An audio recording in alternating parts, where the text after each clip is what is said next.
of the class, and I would give it to my professor. I'd be like, I need some more time to work on this because I need to advocate for myself. I can't work on like 5 minutes or 3 minutes. Again, I can get a seizure, I can get stressed, I can get something's gonna happen. I remember the first day when I came back to Penn Forest Elementary School. It was hat day. Oh, that was amazing. I didn't even, I remember I was very, very, very insecure about my baldness, and I wore wigs, I wore bandanas, and the first day I came back was hat day, so all my friends wore hats, and it was just great. It was just great to know, the community and everybody was kind of supportive of that.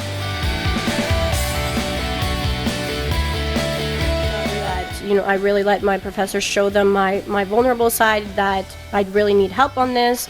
And, just going to the professors, they really, they really appreciate that. When you go to them, you have 500 students in a classroom. And again, I'm a student who needs special attention, who has special individual needs. And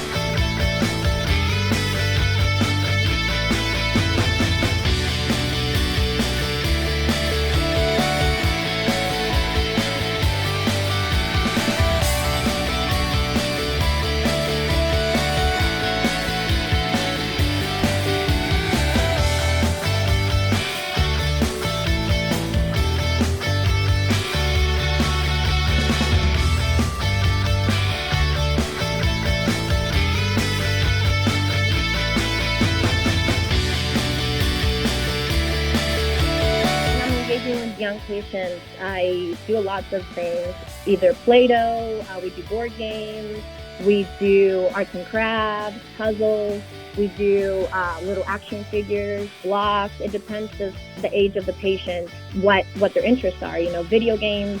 Maybe they like to do Sudoku, or maybe they like to do a crossword puzzle together. Diversional conversation, some of the patients are older patients, so it's always difficult a little bit with the older patients, but I can also relate to that and just kind of know firsthand, okay, at this age, this child or teenagers probably wanting to do this activity, or even just talk, older children, older teens just want to just have somebody to talk to, because most of these children their parents are gone, or just don't want to share their feelings with anybody else.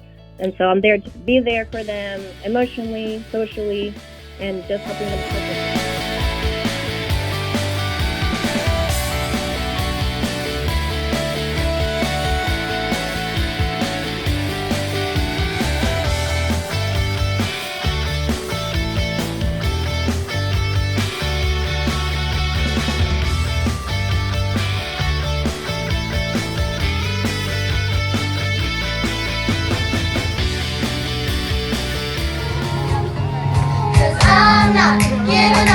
I'm not giving up, no, not yet. Even when I'm down in my last breath, even when they say there's nothing left. So don't give up on it. I'm not giving up, no, not me.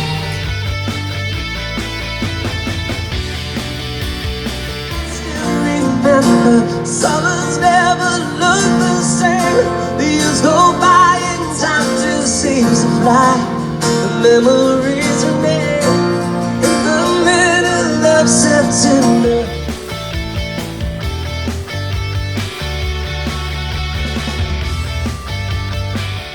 For those of you who are new here, I'm so sorry. I am so deeply, deeply sorry that you are here participating in this ceremony, because it means you, like me, are bearing the unbearable loss of your precious child. I am broken for and with you. The second thing I want to say is I am so grateful that you are here. I am so deeply humbled and grateful you are here. Because if you are, like me, coming to this is hard. It takes precious emotional energy, and as Tattoo Tom said to us during the ceremony last night, but where else are we to go? Where else can we go? It is costly, as we see triggers for our own PTSD all around, and I know not a single one of us would begrudge anybody their survivorship and their story and their joy. We just wish it were a part of our stories too.